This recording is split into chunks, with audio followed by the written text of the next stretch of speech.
Hello and welcome to the Heart Now Here Spurs Fans podcast, a podcast for a bunch of youths to all you youths around the world. And it is going to the last day. Today has got to have been the most agonising fucking day in history. If you're just tuning in, it's Wednesday night here. So last night, Tottenham went to Chelsea. Man City also went to Bournemouth.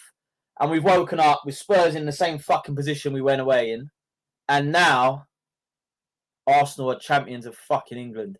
And I've had to endure this shit from people. I ain't even spoke to them since the last fucking time they won a title. And they've sort of all come out of the woodwork now. It's that fucking woodlice just crawling out of everything. Anyway, we're here to talk about Spurs. And I'm here, TJ Smith, with my good friends, Matty Kerr, and a very bunged up, or I don't know if he's crying, to be honest, but he's going on with Kev. But he's here as well. And we're going to get into the nitty and gritty. But I don't know why I look like a fucking ghost on here as well, by the way. I look like something out of a Christmas Carol, don't I? Like Christmas past. What's going on here? You do. It's got to be the light shining on your face, isn't it? You look like a fucking poltergeist. Well, I know I'm bald, but fuck me. I've got a glow going on at the moment. What the fuck's going on here? Fucking Casper. Fucking light bulb. At least you know what it's going to look like when I fucking come haunting all these Arsenal fans one day. Anyway, let's get into it. Oh, fucking Chelsea. I think I did a little thing before we went out on it, right? And I said they could put their mums and kids out and we wouldn't get a result. We would never get a result with that gaff. And lo and behold, we've gone away. And to be fair, I don't think we played that bad, but we've gone down again in a moment when we needed to make something count. And especially with a team like Chelsea, who are 6 games without a win, just lost a cup final. I mean, Matty, we'll start with you, mate. What do you make of it all? Before we start, T, I was saying to Kev before we come on. A year ago today, we was in Bilbao, fucking smiles touching our earlobes, and here we are now, all depressed And fucking dead. If you're looking at me. You know what? I said the the relegation battle. I thought we'd get a draw at Chelsea, if I'm honest, but we didn't. But I said it all relied on Sunday's game against Newcastle, because it's Newcastle West Ham. Because I don't think we could have gone into that last game of the season not in our hands. Because I think Leeds would have kind of rolled over for West Ham and we would have been gone. So at least we're in a battle now where it's in our hands and it's either win or draw. We win or draw, we stay up. I don't think we lose to Everton. But the whole performance yesterday with Chelsea, I actually think we played an okay game. It changed when obviously the subs come on with Maddison and that coming on. We went a bit more direct. I felt like we was always all this passing back to the goalkeeper and defence, and every time we won the ball in midfield, we kept recycling and going back, and it was no threat. And it doesn't help that our front three at the minute are AWOL, and it's just a lack of quality at the minute. I'm happy with the goalkeeper situation. I'm happy with our defensive lineup. I'm happy with the midfield at the minute. I think it's just our attacking threat. We don't look like we're ever going to score. And that's a worry. Yeah, sorry, I just want to say, talking about the Europa League final this time last year, I've got it on in the background, just on next to me on the screen. And Villa have just scored 2 in the space of 5 minutes. So they're 2-0 up going into half-time. So it looks like an English team is going to be lifting it again this year. But yeah, Kev, I kind of agree with everything Matty said. I actually don't think we played that bad. And I think if you look at the teams together and you look at the performances, the only difference is exactly what Matty said, is they had fucking forwards on the pitch. We didn't have anyone in that side that could score a fucking goal last night. I just didn't fancy any of them, the 3 at the front yesterday. I don't know about your take, Kev, but I mean, from my perspective, Mawani is more of a hindrance than a help. You start playing with 10 or -1. Do you know what I mean? When he's on, it really is. And yeah, I don't know, Tell for all he does and all his hard work rate, his final ball's a bit hit and miss for me. But yeah, I know Richarlison works hard. But Kev, is the only difference yesterday the fact that we didn't have anyone up top? Yeah, I think it's a major factor. I really do. I mean, going into the game, like I said last week that I fancied us to get something, and I did right up until the start of the game. I mean, that's a Chelsea team that, yes, they've lost 6 on a bounce, but normally when it's us, they can sort of flip any kind of form around and take us to the cleaners. I think yesterday we probably lost against the worst Chelsea side that I've seen in a long time. Even when they were struggling under Poch and Potter and all that, I thought they were better than what they were yesterday. So in one sense, it's a massive opportunity that's been blown in terms of just being able to nick a point against them. I agree. I thought we were the better side overall. Yes, we lacked massive firepower up front, and that was the reason we didn't score any goal, score more than one goal, and didn't create a lot. But a bit like Matt said, everything else is fine. I think it's just they had a striker goal, which I thought the goalkeeper may have been unsighted, but it's still a good strike. And obviously the second goal, Moani makes the mistake and they sort of counter. But yeah, that is probably the difference going forward. I mean, if we would have had a Cole Palmer on the pitch in midfield last night, we might have been saying, or even, I wouldn't say I'd wanted their lap, but I'd probably want someone who's strong enough up there to hold it up through the middle to bring the others in. And we don't have that either. So yeah, I mean, if the worst does happen, we know many reasons why it's happened, but these last few games, Leeds and this game as well, especially the lack of quality and depth up front is a major, major problem. And it might even be looked to, that's one of the reasons why we've gone down towards the latter part of the season, end of the season, and we haven't got enough points because we haven't scored enough goals. We just don't have the bench to do it. Don't have the bench to change it. Maddison coming back is massive. Would I drop Moani on Sunday for Maddison? Yes, I would. Would I drop Moani for Bergvall? Yes, I would. I would drop Moani like a fucking lead balloon. I really would on Sunday. He's been horrific. Been a waste of money.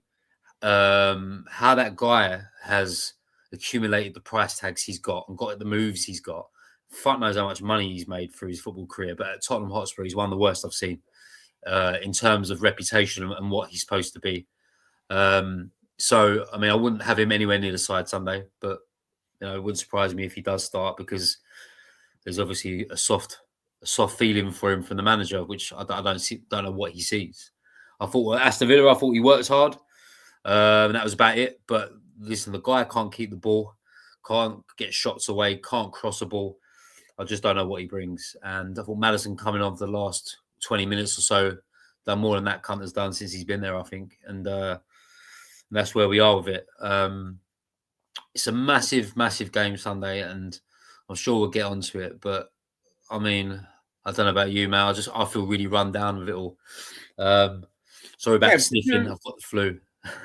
But I'm just in a bad place with it. Bad place. I thought he was about to cry, to be honest. No. Well, Sunday I might, but I'm just at the point, boys, where I just want a bit of closure. I'm really, really worn out with this football club, and for how much we put into it.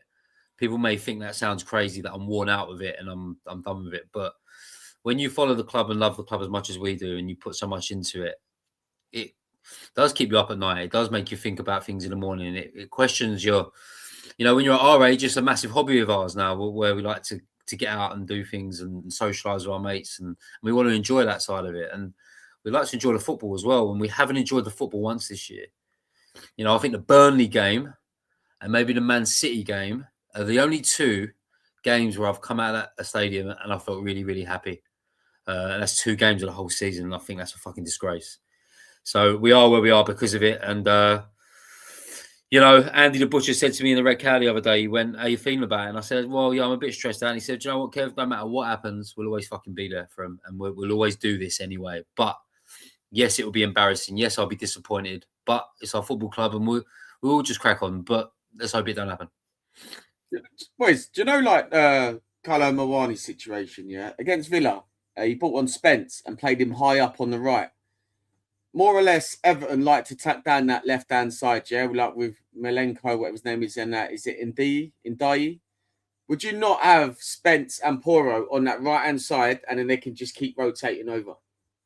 So play Spence or Porro higher up instead of Moani. I've always said, the way Porro plays anyway, defensively, he gets caught out a lot because he plays so high up the pitch. And for how much I can't stand Porro at times, he has one of the best fucking deliveries in the league. He really does. He's got a great whip on it. If someone can get on the end of it. So playing him up higher, I think is a great shot. Not so much Spence. I've liked Porro and Udogie, being basically fucking wingers or in a front three effectively if they can. I like Tell. I think Tell's done okay. I think he's trying, and that's enough for me at the moment. But the other side, but that piece of shit, I don't know what he's trying. But why not give Porro a go on the right and put Spence on the right back? I think it's a great shot. Yeah, I think you're right. Like when you look at this team now, like it feels like there needs to be something up top. Like it feels like that's where we're blunt at the moment. And like you say, Mawani for me just offers absolutely nothing. So why not try someone like Porro up there who can put a delivery in, like you say. Problem is, I still don't think we've got anyone that can get on the end of it. I mean, there was a point yesterday in the game when Richarlison was through. He obviously got called offside, but he didn't know it was offside. And he had a free header at goal when it went wide. That was shocking. Fucking hell. Yeah. As soon as he headed that, he looked straight over that flag and thought, please fucking go up. Fuck for that. Yeah, exactly. Awful, mate. Awful. But yeah, Solanke can do it. I mean, Solanke hasn't pulled up any trees for me since he's been at Spurs, really. But at least he can hold the fucking ball up. And when he came back against, West Ham or something? I remember his first game back. I remember he was against, and he made a difference straight away. No, sorry, I think it's Burnley. Made a difference straight away in terms of holding the ball up and bringing other people into play. And that's what we need. And we haven't got that with Richarlison, and we haven't got two really good wide players that, tell to a point, but we haven't got anyone on the other side that just links the play with them. And it's a massive, massive problem that front three. It really is. Yeah, I think they're not away. Sorry, boys, they're not away that Mikey Moore now. He's done with Rangers. Season's done. Is there not a way that he can play this last game?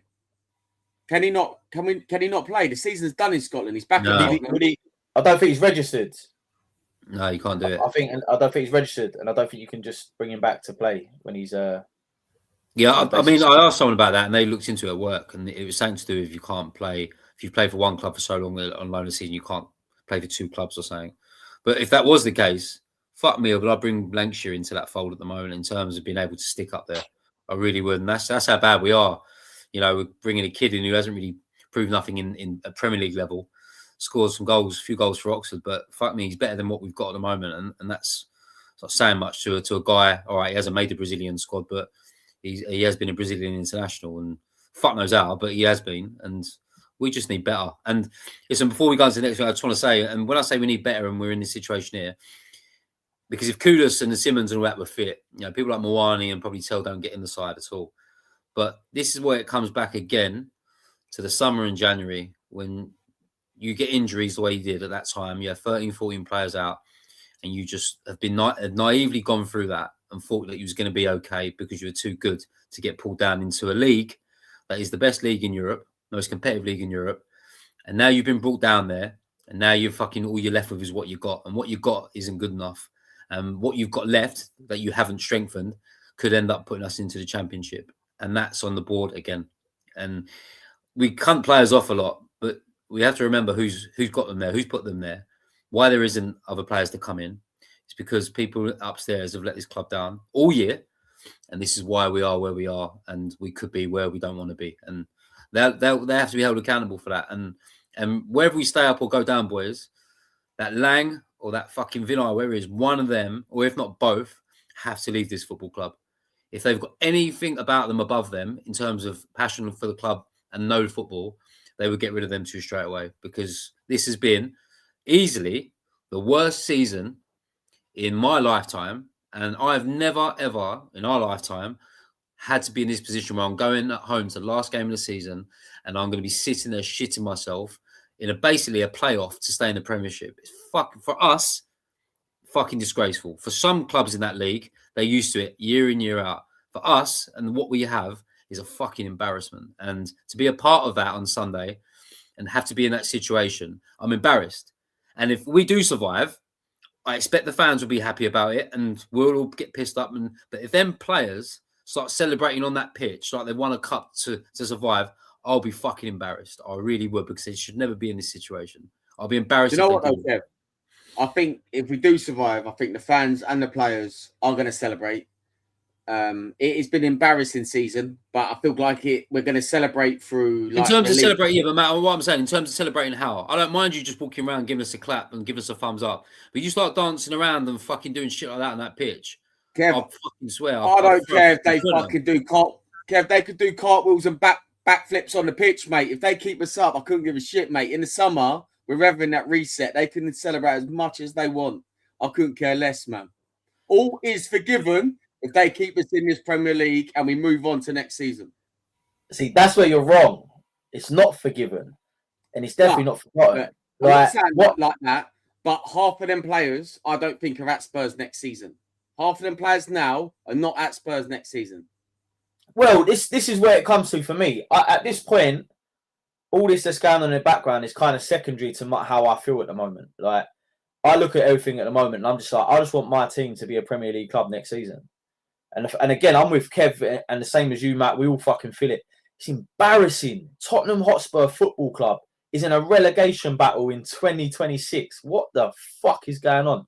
We're like one of the biggest clubs in the world, and we're fighting to stay in the fucking best league in the world. Like, it's insane. Like, that we're even in this position, and it is down to poor fucking management. It really is. It's down to poor management at the top. Comparing it to, worried too much about Tottenham Hotspur the business as opposed to Tottenham Hotspur the football club. And what they don't realise is that by neglecting the latter, the former's going to suffer. So now that we're suffering on the football side, that's going to hit the business side as well, big time. And this is something they haven't realised and forgotten about. But for me, this is all secondary to getting over the line at the weekend. And listen, if we stay up, I will celebrate. Of course I will. I'll go out and have a fucking drink. Apparently the sun's going to be proper out as well at the weekend, so I'm right up for a good drink on the weekend. And listen, once it happens, if it happens, the way I see it, it's typical fucking Spurs, isn't it? West Ham would be fucking 4-0 up at half time, and it would be 0-0 and Everton to get a fucking penalty in the last minute or something. It's that sort of fucking shit that's going to happen. Like, it's going to be crazy. But listen, let's get back to the game yesterday, because I do want to delve into a couple of bits that I think are important. So we start the game, played really well. I thought we was knocking the ball about. Movement was good. Closing down was good. Press. And then we just sit off it a little bit at the back. And Enzo pulls out. I'm not even going to call it a worldie, because I don't think it was a great shot, really. But he's just gone for it, isn't he? Should Kinski have done better, Matt? Yeah, I think he should, yeah. I think Zerbi looked at that and thought, I should have fucking started Vicario, because I think Vicario would have saved that. But obviously you can't think like that. But I think Kinski should have done that. No way. No, but I think Kinski should have saved that. He didn't even, mate. He didn't even move. That goal should not go in. I thought he was unsighted. There was a lot going on in front of him. I thought he was a good hit. Do you not think he was a good hit? I don't know. It took an age to get there, didn't it? He sort of, I don't know, man. I felt like I could have touched the post and ran back again before it got in the goal. See, I'm with you. It's like it went in slow motion. Yeah, it was a weird one for me. I don't know. Like, yeah, listen, he's took his chance, didn't he? Like, he's looked up, seen an opening, and gone for it. But I felt like if that was me, I probably could have run to the post, touched it, sat down, had a cup of tea, stood back up, and still saved it. I don't know what Kinski was waiting for, to be honest. But yeah, I don't know. At that point in the game, and then listen, this one's a bigger one for me. So obviously, we start the second half, and then for me, after that goal goes in, Spurs are a little bit flat, in my opinion. Like, we kind of drop off a little bit. The tempo goes down again, and it just feels a bit flat. And especially the second half, we come out, and the game kind of goes into a bit of a stalemate, in my opinion. Nothing really happens for like 15 minutes. Why has De Zerbi not made the change 55, 60 minutes? Why has he waited to nearly 70 minutes? Yeah, I think, well, I mean, they were ready to come on before that goal went in, weren't they? I mean... But yeah, but why, like, even then, why are you waiting? Like, why didn't you do it 10 minutes earlier? Yeah, I think he just thought, 1-0, we still got a chance of scoring into the game. And then he obviously just wanted to leave it until a certain point where he wanted to, I think he wanted to give Maddison like sort of fucking a half hour for 35 minutes or something. I think he probably wanted to give him a bit short amount of time. But then they were ready to come on at 1-0. So he obviously wanted to wait to a part of the game where he thought, the game changed a certain way, I could bring him on. I mean, I've heard the thing today with everyone saying about the changes should have been made. I just thought, like Matt said there at the beginning, I thought we were just quite negative in a lot of it in terms of, listen, I'm all up for possession-based football, and I know what De Zerbi's like and all that. But the situation was kind of different the other night. It was, we need to score a goal. You score a goal and equalise, we're staying in the Premier League. He was sort of popping the ball around like we were fucking 2-0 up. And that was a bit of a strange one, really. So I think he just wanted to wait to a certain point of the game to then execute and then maybe go for it. But yes, people will say he left it too late. But I just think we wasn't. I mean, I know we haven't got the front three to play with, but we just didn't play as aggressive in the final third as much as I thought we would. And I don't know if that was down to a lack of quality or what. But I don't know. I mean, it's one of them, innit? It's just now now they've scored and they were about to come on. You can say it, but I don't know. But it could have happened earlier. It's just one of them things, isn't it? Hindsight is always the thing, but for me, like, we started petering out at the end of the first half, and then we come out in the second half, and for me, it goes even flatter. Like you say, like the balls we do have, it kind of just is like keep possession. There's no real intent. And for me, like, I feel like we've singled him out, but to be honest, he's that bad. You kind of got to say it. Mawani, again, is at fault for that goal. Like, that pass was just ludicrous. I don't know if he just doesn't get his head up or he's just a bit slower than the pace of the game or something. There's just something brainless, TJ. He's fucking brainless. Or he ain't got a fucking head. Yeah, I mean, it could be any of these things. But do you know what, TJ? Do you know what? I feel like how we set up, I was happy with, and I kept saying to myself, we will get chances in this game, no matter how we were playing. Before the subs were made at 1-0, we will get a chance and we will get a moment in this game, and we just got to make that count. Unfortunately, that mistake happened, So I understand that. Mawani's made the mistake. It's gone 2-0. The changes made and it's done. The changes could have been made slightly earlier, but I kind of still I probably would have made the changes when De Zerbi was making the change, because I felt like we was in the game. We was in control of the game, like as possession-wise. We didn't look under threat. It was just a mistake that made us go 2-0 down. So I'm with De Zerbi on that. I kind of would have made them changes at roughly about the same time. Yeah, fair enough. Like, I'm kind of playing devil's advocate here. I'm not really sure which side of the fence I sit on, but yeah, I don't know. I do feel like there were some players, especially in the attacking positions, that were failing, in my opinion. So why wouldn't you have made that change earlier? But yeah, hindsight's a beautiful thing. Yeah, listen, I mean, sorry, quickly, Tej. I mean, I like the double pivot with Bentancur and Palhinha since. It works well. Yeah, it's worked great. I mean, I thought Palhinha was off it last night. I mean, he had a job. I mean, they didn't pick up Palmer in the first half, and that caused a lot of problems. In the second half, he got a bit tighter to him, but Palhinha wasn't great in possession last night. So I thought, if they are going to bring Maddison on, is it worth, sacrificing one of the double pivots to do it? And I thought we looked better, and there was obviously no surprise that once Maddison come on, we started creating like the chances. Did we score when Maddison was on? We did, didn't we? Yeah. So you can see it just freshened up a bit in there, but. Yeah, I mean, I like the system the way it is. I mean, there was Tell, obviously. I thought Gallagher got himself about a bit, but kind of restricted. So yeah, I like it when he left it on Cucurella as well and told him why. Yeah, that cunt. I fucking can't stand him. I'd love to leave one on him as well. Do you know what I mean? But yeah, I mean, it weren't as intense as I thought it would be. I was expecting a battle of the bridge kind of type game last night, and Chelsea just weren't. They weren't aggressive as they was. They weren't as good as they were. We were just really poor in certain moments of games, and the lack of quality up front really stopped us from surviving last night. But yeah, then again, it's same old, isn't it? What that's what I think it is at the minute. I just think we're not grinding out these results against, like, getting a win against Leeds and that. And I don't think that's down to De Zerbi or his tactics. I feel like the possession-based football is good. I love it, what De Zerbi's doing. But I think we've got a lack of quality in that final third at the minute, and that's what's killing us at the minute. Like I said at the beginning, Matt, I'm happy with the defence. I'm happy with the midfield. But that front three at the minute isn't creating anything. Tell is the only one that will run at a player, but then I sometimes think his final ball is shocking. Richarlison's always in the box, and he will always score you a goal. Like, no matter what we say about him, he will score you a goal. But at the minute with Mawani, he's terrible. He's terrible. I think the key to scoring goals going into this game is getting the ball out to Porro and whipping that ball in. It's the only way I can see us scoring, unless someone hits a fucking worldie like Gallagher did against Villa or Attell did against Leeds. I just can't see us cutting open Everton through the middle, down the lines. We have to get the ball out to Porro. Adogie's massive as well, I think, in terms of attacking threat. I mean, when he goes off, I feel like we do miss something when he goes off. But yeah, I mean, playing through the middle, they've got two strong centre halves. So, we are going to have to get that ball out down. If you're going to get anything off of Richarlison, it's in the air. Just get the ball out of Porro and hope for the best stuff. I mean, that's the only way I can see us scoring, unless Maddison starting and gets a couple of free kicks on the edge of the box, something like that, or even a penalty. I don't know if we had one this year. I don't know if we've had one, have we? So this is what I want to get onto. You've literally teed it up for me perfectly, Kev. We get a goal back. It's 2-1.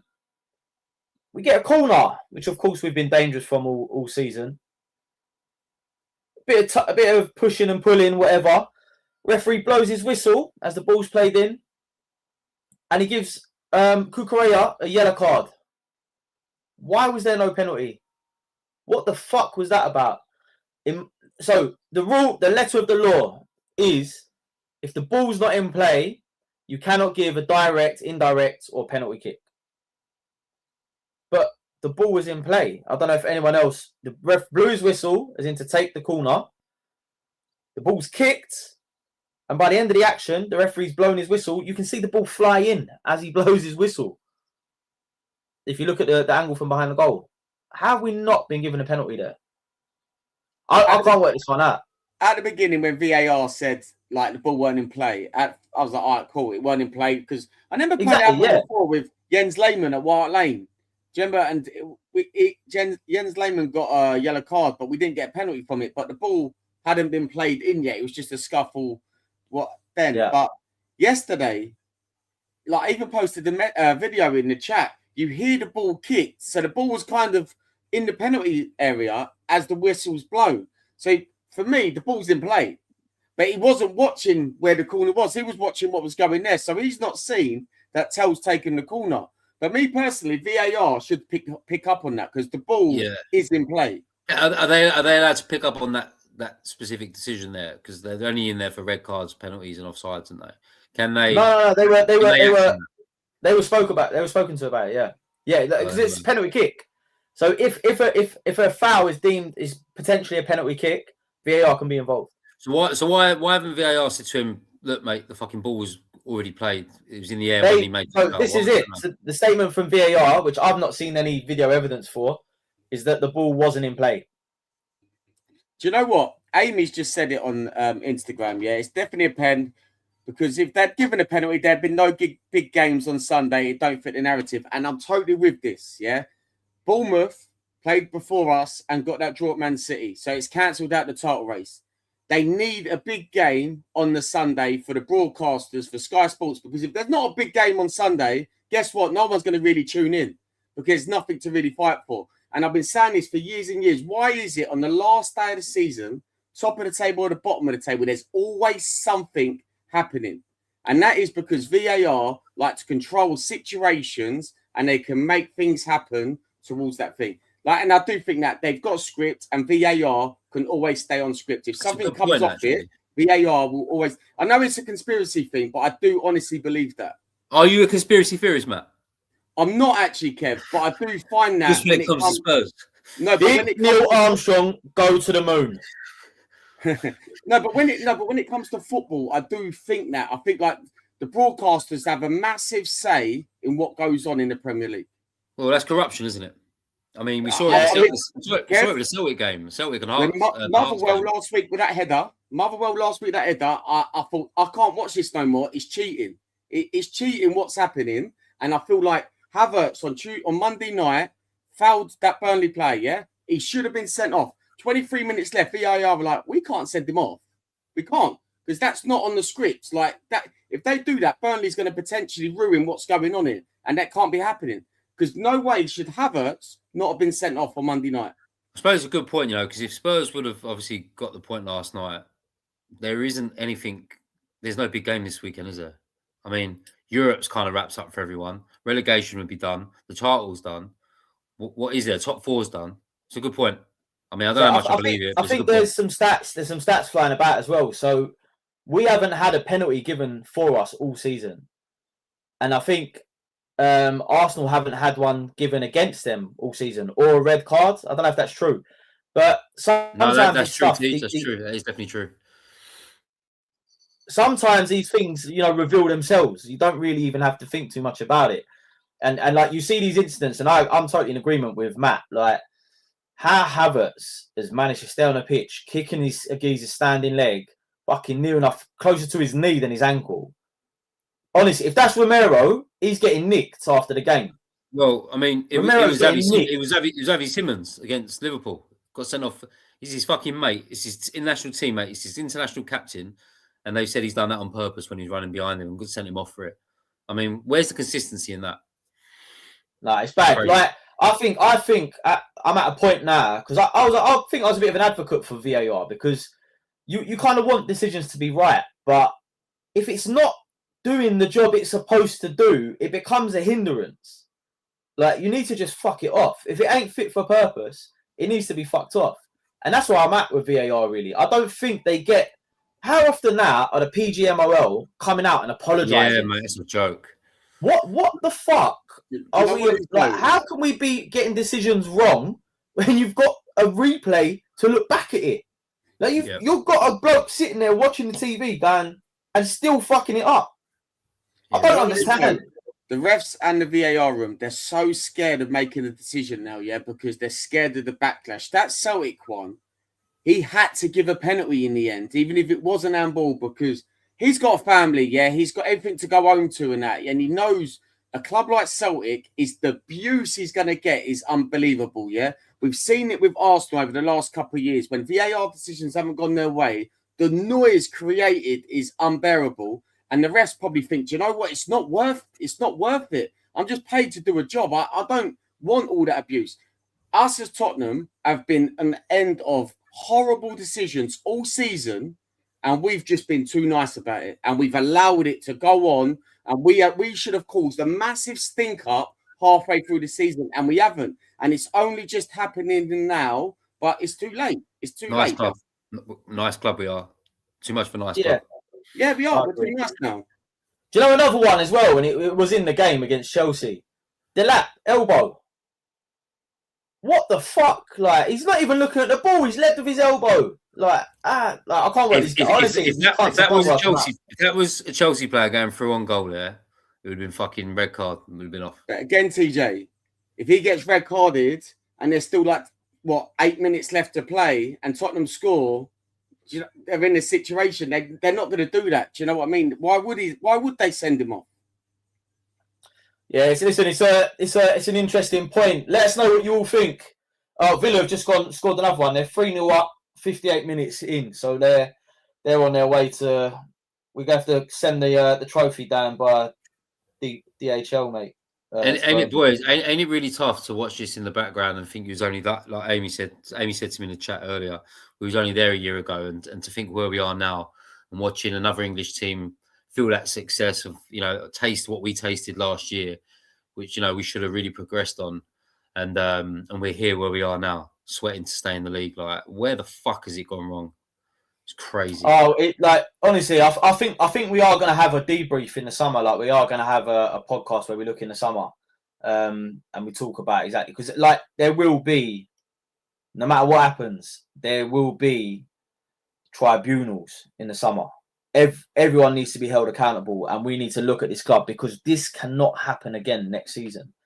Like, we need to get past Sunday, but this situation cannot happen again. And we need to get away from that. We won the Europa League last year. Man United lost that final, and look at where they are now and where we are. We haven't moved on. Yeah, the thing is, Tej, they had manager issues as well at the start. They had a rough start. Went out and got the right profile, the right manager. Fixed it. Yeah, exactly. Yes, it was on an interim basis, but now look what he's gone and done. They're probably the most informed team in the fucking league, probably in terms of wins. And now he's finished third with a team that were fucking terrible last year, and terrible at the start of this season as well. Same sort of players, hasn't really bought anyone either. It just sort of shows you if you get it right at board level, you could have success. And they haven't done that, and that's why we are where we are. Because of, when you really look back at this season, boys, and you watch the ups and downs of it, and I feel like this season's been about 10 years long as well. There's been so much going on, so many bad decisions, injuries. It's been an action-packed season of fucking disappointment and just confusion of every decision they've made in terms of board level, in terms of how the managers have put teams out, the kind of managers we've got in, the manager then we've had to go to at the last minute to try and get us out of shit. It's just so embarrassing, mate. It really is. And I can't wait. I don't even like England. I don't even like World Cup that much, but I'm looking forward to international football. I can't wait for this season to be finished. I just need to know. By the way, Kev, I've always found that strange about you, mate. Because of how much you love football, I've always found it odd that you don't get up for England. Like, do you know what? I think I remember as a kid, I hated it because I used to slag all these players off on a weekly thing down at Spurs, and then hate them when they've done things against my club. Then I couldn't really get on with them in an England shirt. But when Spurs player played an English shirt, I could get a bit more behind it. Because there ain't no fucking Spurs players in it, I've got no affection to it whatsoever. I mean, I'll get on the piss and all that. I mean, I won't put a St George's cross in my face and all that. I mean, I'll get out and support England, but I just can't. It's different. It's a different feeling in England than Spurs. Just can't. I can't get on it. You got to leave the club. You got to leave the club thing at the door with. I struggle with that. Always struggle with that. So one time, like my mates who are like different fans, we all go out together and do it, like kind of thing. Like I get like because I got like Chelsea mates and West Ham and Gooners, like who we kind of like socialise with outside of football. Don't talk to them when the football's on. I can't be dealing with that shit.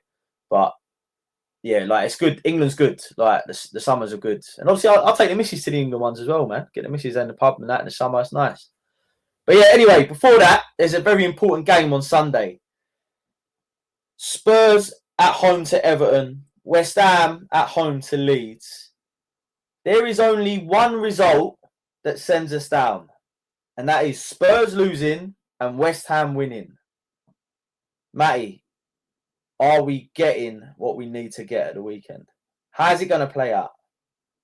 No, look, I don't see Everton beating us. Yeah, I don't. I feel like we're under Tudor, I'll be panicking. Under De Zerbi, I like the way we control games and stuff like that. What worries me is if we concede first. If we concede first, we could shit our fucking pants, yeah? I don't think them players might not have it in them to claw a goal back. But I don't think that will happen. I feel like Spurs will either win 2-1 or draw 1-1. I do think we'll get over the line. But people talk like West Ham are going to beat Leeds. Leeds are absolutely flying at the minute. And was it Faulkner, whatever his name is, the manager's come out and said the higher Leeds finish, the better, because they need the money to invest in the squad next season. So Leeds are not going to be no pushovers. And Leeds are absolutely flying at the moment. And we realise when they come down to Tottenham, they'll go with a low block. Do you know what I mean? They'll just play their normal game and that's it. But I don't see Everton beating Spurs. I do think Spurs stay up on Sunday. And I never want to see us in this situation again. Kev, what do you reckon? Yeah, I mean, we've got a double chance really in terms of winning or drawing. Yes, the home form has been fucking shoddy. And that's assuming that West Ham get a win, by the way, as well. Like, if they don't win, they go down anyway. Yeah, I mean, I'm with Matt on that with the Leeds thing. I mean, Leeds are a much better side than West Ham. And they've got some really good players. West Ham winning or drawing isn't a fucking given. I think Leeds will go there and it's their last away support they'll have for the season as well. They have to win, Kev. They have to win West Ham. If they get a draw, it's over as well. Do you know what's worrying me, boys? I'll tell you what's worrying me. If West Ham was above us and it was in West Ham's hands and West Ham had to win to stay up type thing, and even if we match their result, we still stay down. I actually think West Ham would beat Leeds because I think Leeds would kind of be like, you sent us down like 4 or 5 years. I'd rather be in his position than fucking West Ham. That's the thing. Where I think now we've got the advantage, I think Leeds go into that game completely different mindset. I mean, what's going for us this weekend is that Everton really can't get into Europe, which is great. I mean, they need a lot of fucking miracles, and it just that Bournemouth result helped. Yeah, so I think they're kind of thinking like, this is a bit of a dead rubber for us as well. I mean, I think it would be tight. I mean, I'm probably looking at a 0-0 or a 1-0 or possibly a 1-1. I don't think there'd be many goals in it, especially not from our end anyway. So yeah, I mean, I definitely with Matt, I cannot see us losing that football match. If we lose that football match, we have the right to go. I mean, we fucking have the right to go anyway. We've been so shit, but we don't deserve to be in that Premier League. If you can't get up for a game like that at home, and all you got to do is win or draw, and you lose against a team that has got fuck all to play for, I think you deserve to go down. And then, Yeah, we'll have a merry up next year. Away at fucking Bristol. Can't wait. But also that it's a cup final at home, 60-odd thousand Spurs fans, and we got win or draw. And you're telling me if we lose that, we go down. That's not an option. It's a cup final at your home ground where the fans are going to be absolutely rocking. And I honestly think this I think you'll see the best atmosphere. Now, Kev, I don't know, Matt.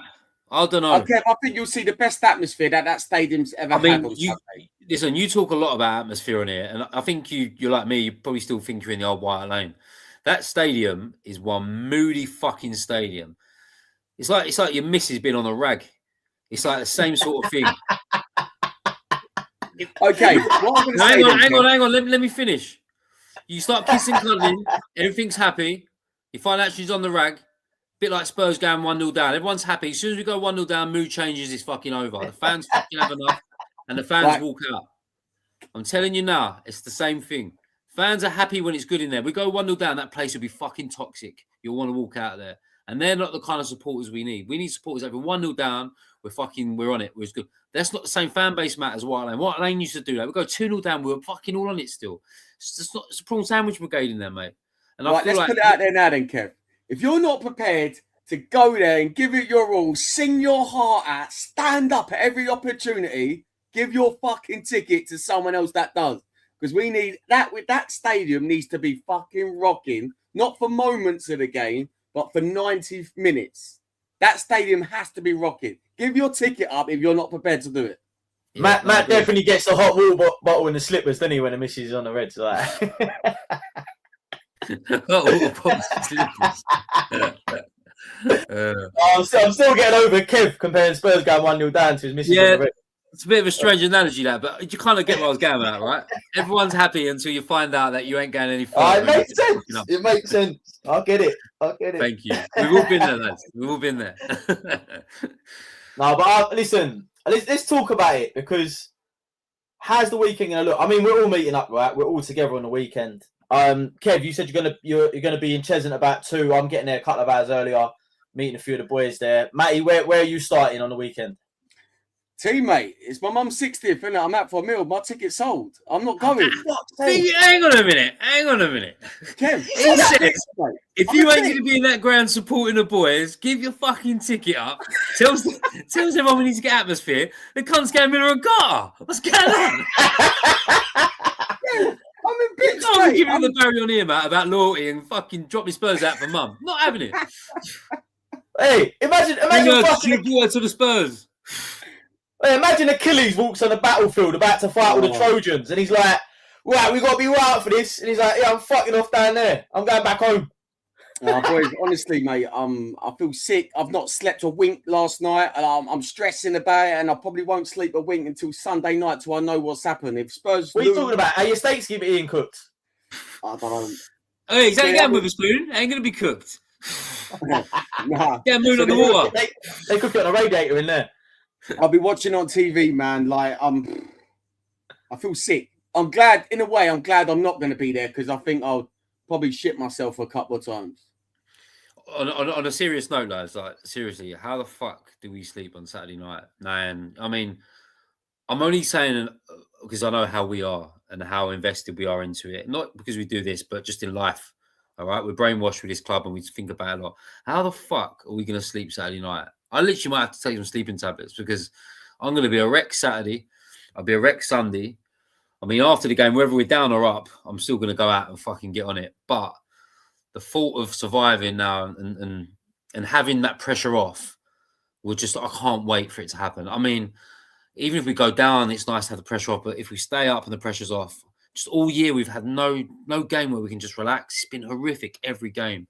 And I can't wait for it to be over, because, like I said, it's dragged me through the fucking shit it has, and it only does because how much we I ain't just speaking for us, I'm speaking for so many of people out there who follow the club everywhere. We've been really put through the ringer, and I'm tired. I'm exhausted of it, and it's because we love them, right? And that's why it affects us the way it does. But yeah, I can't wait for it to be finished. Though, fucking hell, never want to go through it again. You okay, Kev? No, I'm not, man. I'm fucking about to cry, I think. It's my nose. I'm snivelling. I've got a cold. What one of your missus tampons, mate? Fuck's sake. Honestly, get over it. Put them up both noses. No, listen, I'm with you lot, man. It's gonna be a mad. Like, do you know what? I don't want to talk about them lot too much, but that's another thing as well. Like having to listen to them fucking lot celebrating. I've gone to work today and they've come in Arsenal kits. I'm like, fucking honestly. And we've seen the videos like of them all celebrating, and it's just unbearable. Like, if any fan base, like, and I know we've got the rivalry, but if there's any fan base who don't want to win anything, it's that lot, because they're just so fucking unbearable. Do you know what, OT? I was the same. I was in the office today. People coming in Arsenal shirts and that. And someone said, "Are you not bothered that Arsenal won the league?" I said, "I'm so numb with Tottenham at the minute. I couldn't care less what anyone else is doing. I feel so hurt and numb. I don't care. I don't care if they're out celebrating. I just want us to be safe." Yeah, it's like, you know what, last night when Spurs were playing, I remember, like, because they kicked off earlier, didn't they? And I remember, like, Mrs. next to me and Cody was saying, like, oh, Arsenal won the league. And I was like, I wasn't interested. I was fixated on that Chelsea game so much. And even afterwards, I went straight up to bed, and all I could think about was Chelsea. And I didn't give a second thought to them cunts. It's only when you flip your phone out and you see all the shit. But like you said, boys, we're so fucked up in our heads with Spurs this year that I really couldn't give a fuck what happens outside of Tottenham. It's about where we finish and how we survive. I mean, if we were languishing mid-table and fuck what we play for, it might be a bit of a harder pill to swallow, but it's really took my eye off that, and I couldn't really give a fuck, and really concerned about where we're going to finish and how big that Everton game is. I mean, it's the hugest game, fucking hell, probably the biggest game in our lifetime, apart from the Europa League final and the cup, maybe a couple of cup finals. Is it bigger than a League Cup final? I don't know. It's your future, your football club for the next 5 years. It could be the biggest game of all time. I think this is bigger than Europa League final. Like the Zerbi said, you can win trophies, you lose trophies. You're in this league, and it's the history of the club. You're basically on Sunday, you're fighting for everything of that badge and what brings to Tottenham, ain't you? So I see you there, Tej. You're kind of not sure about that, but like my fear is we might not have the thing to get back up, and that's the thing. You do see teams get swallowed up for a couple of years down there or longer. That's the worry about it. If I knew we would bounce straight back up, I'm like, well, it is what it is. But the thought of maybe not coming back up and having to sell loads of players and start from scratch, I think that's the bit that fucking does me, I think. Yeah, it's definitely one to discuss on next week's pod, 100%, because whether we're up or down. I mean, look at Villa. They went down. They're about to lift the Europa League trophy. They're playing Champions League football regularly now. Newcastle, they had the same thing. They went down and they're back up. Sometimes the reset is something that can be needed. However, we don't want that kind of reset. We want it reset in the Premier League. Listen, boys, before we go, we've kind of already done it, but I'll ask your predictions. What will the score be? Tottenham Hotspur versus Everton this Sunday, last game of the season. I'll go. I'm having 1-1. I'll go 1-1. 2-1 Spurs, and Kev slagged him off all show, and he'll be doing the pigeon round the fucking pub on Sunday night. Wait, knowing our luck, Richarlison and Mawani will score both goals and keep us up for the win. You watch. 2-1 Spurs. I think we'll go.